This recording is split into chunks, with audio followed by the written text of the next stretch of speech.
In studio right now, there's an event that is coming up. It's today, right? Is that correct? I don't have the details on it. You have a flyer for me?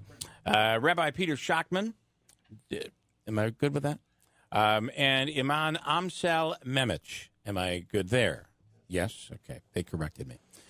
Gentlemen, good morning. Thank you so much for coming in. Talk about what's going to be happening. And it is today, right? It is today. Okay. You want to talk about it? You want to talk about it? So we're already starting with two different faiths just getting along so very well, passing it on to the other. We can't all get along. Well, you know, in response to the massacre in New Zealand, the interfaith community here in the Mohawk Valley is once again organizing an interfaith commemoration. Actually, more than one, two commemorations. We're organizing one, though, that is taking place at Mohawk Valley Community College at 5 now. Is that correct? 5, yeah. 5 p.m. at MVCC, and then at 6 at the City Mosque. There's going to be an interfaith commemoration with participation of many different faith leaders in the community to acknowledge and acknowledge what happened in New Zealand and support our local Muslim and general interfaith community. This is everybody coming together. Absolutely. Yeah, which I do think is important. This seemed incredible, and it's unbelievably horrific what happened in New Zealand. What is also kind of difficult, I find, is that the rhetoric and the stories that are coming out afterwards. So I've heard people actually say, well, he really wasn't targeting Muslims. He was using the Muslims. He was using the Muslims as part of an experiment. It was a social media experiment because he was actually going to take this thing live by Facebook Live, which is what he did. It amazes me how we can reinvent what really happened. This was clearly a target against someone who believed in a certain religion, right? I don't know how we deny that. Imam, your thoughts?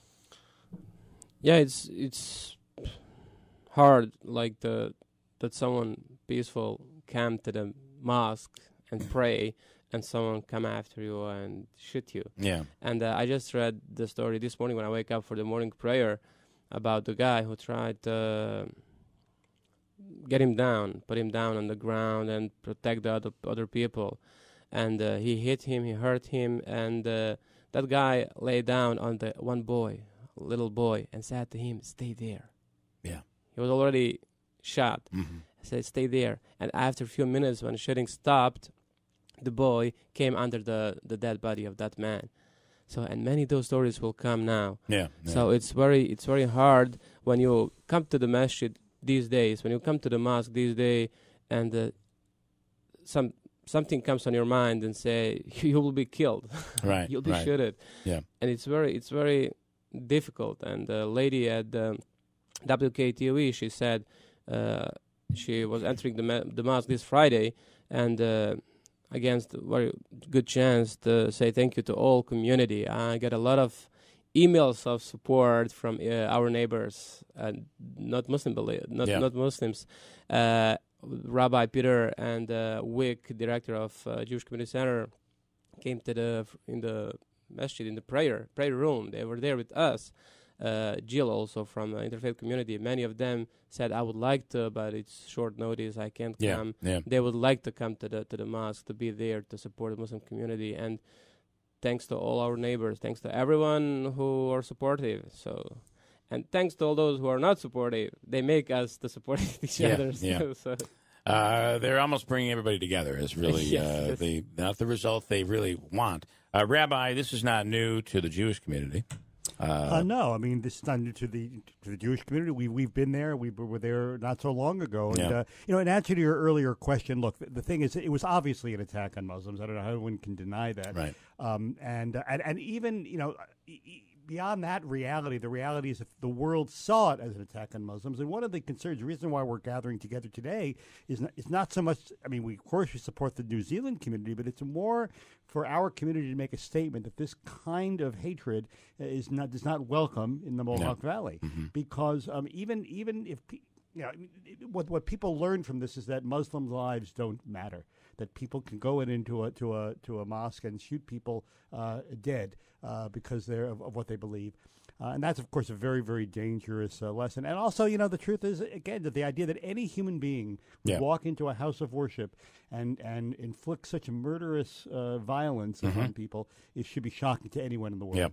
Yeah. Can you talk, Imam, about and you both should talk about this, about how every religion has its far out there, way out there distortion of the religion that for some reason becomes violent or whatever. They have their own interpretation. But that doesn't represent that community, whether it's the Muslim community, the Jewish community, the Christian community. Can you talk about that a little bit? Because clearly right now we're in a time where Muslims are this is a faith that promotes violence, and that's what some people really believe today. Yes. So Muslims believe in the same God as Jewish and the Christians believe too. We just called him a different name, have some different ways of belief, but the source is the same. One God, the God. We call him Allah. The Jewish call them Yahweh or Elohim. Christians call them the Father and or Lord or whatever. So there is a story about Prophet Abraham. We take him as a prophet. Jewish and Christians also take him as a prophet, their prophet, our prophet. He is our prophet. God gave him a chance to see the inner of people. If he see that someone inner is whole 100% bad, no one has any useful things to take from that guy. Right. He will ask God, please protect us from him, and then God will take him to pass away. That happened once, and then God gave him a son. He was looking for a son for many years. He was too old, and then God gave him a son. And then God ordered him to kill him, to sacrifice him, as we sacrificed animals. And then, in the moment when he was ready to sacrifice son for the God's sake, God sent him a sheep, and then said, how you felt when you had to sacrifice your son. Please don't ask me ever again to take someone's life, because it's more hard for me to take someone's life than for you to take your son's life. Wow. Mm-hmm. That's something we believe. Yeah.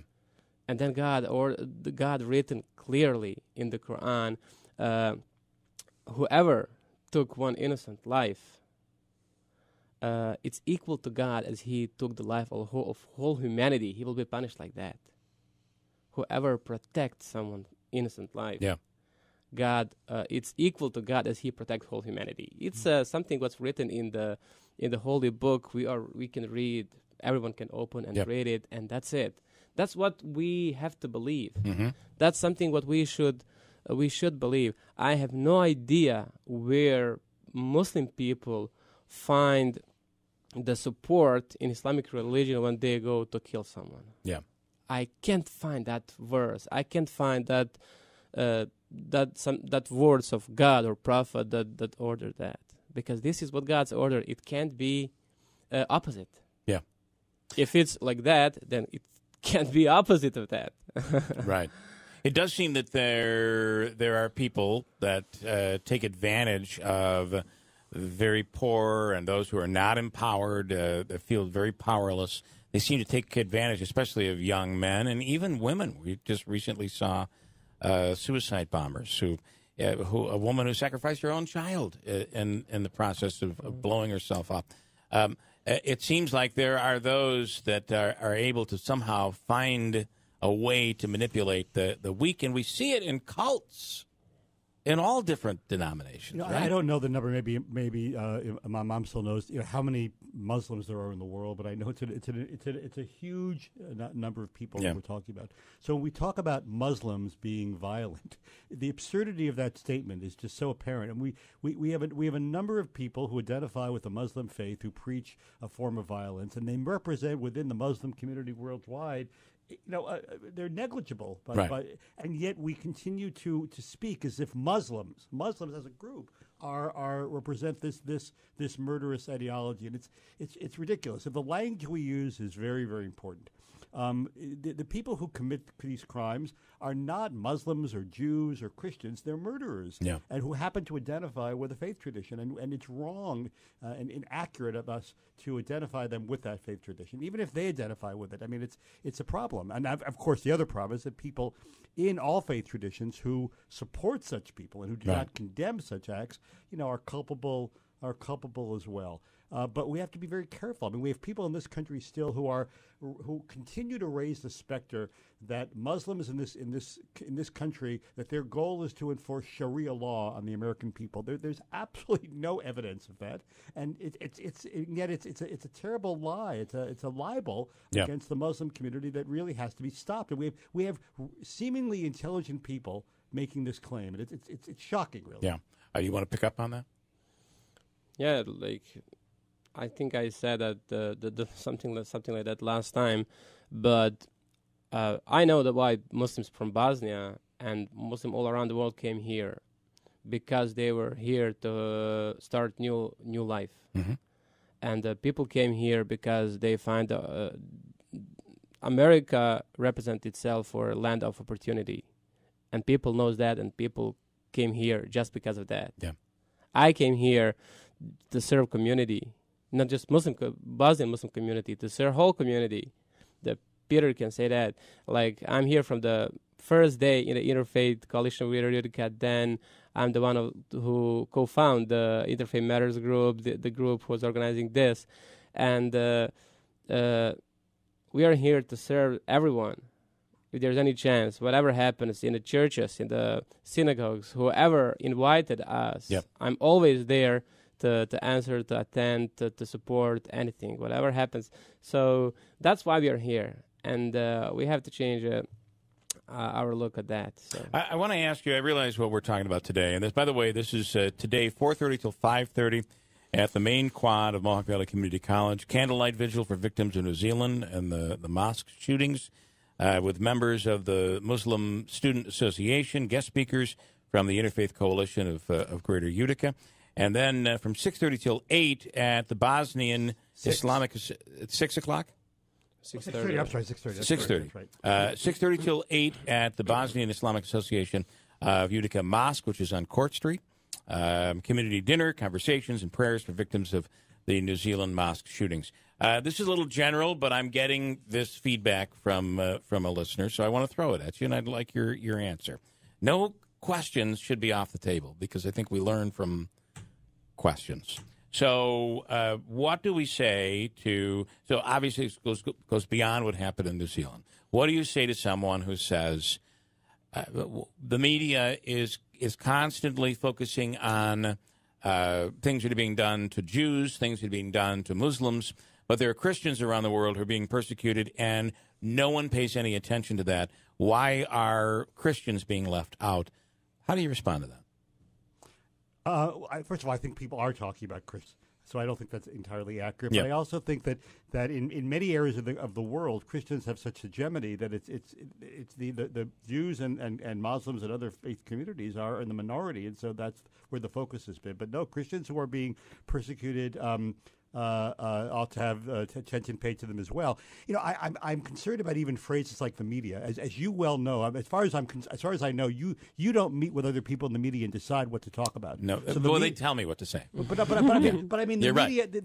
There's this. There is no big group that gets together and says there's collusion among the media that decides what to cover. I think the reality is media covers the decisions of what media covers are made. For all sorts of reasons. It's far more capitalism than it is ideology. Absolutely. And until we understand that, we're going to continue to have this ridiculous argument. Absolutely. Whether that be the average reporter who's trying to find him or herself into a better place, or the company trying to make money. It's capitalism at its finest. I also don't understand the question in some ways itself, to be honest with you.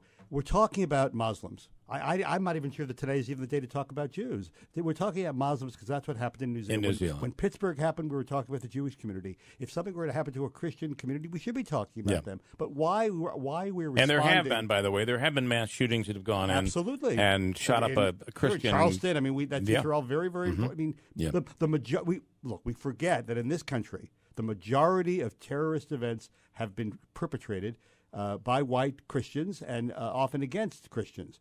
That's absolutely true, and in the rest of the world as well. But the point is, to me, it's an odd response to a discussion about murder of Muslim to say, what about the Christians? That's not our topic today. I do find it's, I call it a junior high response. It's, yeah, but look what he did. Right. Iman, can you comment on that? Yeah, I would like to not talk at the media at all about Islam and Muslims. That means that everything is going to be perfect. So media is talking about something what is happening, and usually in maybe 80% of that are negative stories. Yeah. So hopefully if you don't have any chance or reasons to mention Muslim community in the future at all. So you'd be better off. No, seriously, you have to be better off. Because usually it's about the events happens, negative events happen. So I will be thankful to God if we are not sitting today talking about Muslim community. Okay, fair enough. To wrap this up, this is tonight. What do both of you want to accomplish? And everybody obviously is invited. What do you want to accomplish tonight? Yeah, they asked me what we can do as an Interfaith Coalition with Greater Utica, and I said we can organize a vigil, and of course, as a biggest mosque in this area, we would be happy to be to host that event. And they said it's great, and then let's come. And we had many together events. We had a lot of ministers, Rabbi, and the whole non-Muslim community came at our dinners, gatherings, and everything. And it's a good chance for us just to refresh our feelings toward each other. Fortunately, the reason is what is it, but it is great chance for us to come together, sit, have a meal together, talk, and just come closer. Whenever you spend time with someone, you get one link. More link between each other.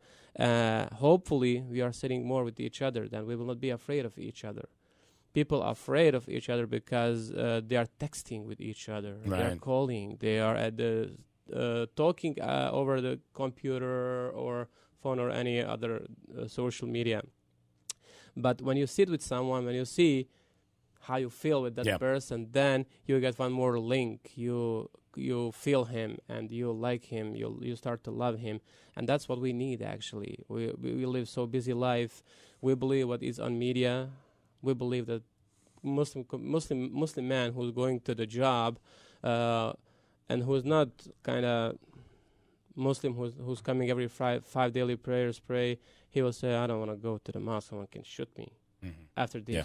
But with these links, with these comings together, with the sharing love and tolerance, then people, okay, I feel safe here. Yeah. When you can have a personal connection, it means so much. When we dispense with the labels temporarily and just all take on the label neighbor. They become a person, a neighbor. Yeah. Thank you guys, Rabbi and Imam. Thank you so much for coming in. We'll do more down the road, but tonight again, this afternoon, 4:30 till 5:30 in the main quad at MVCC.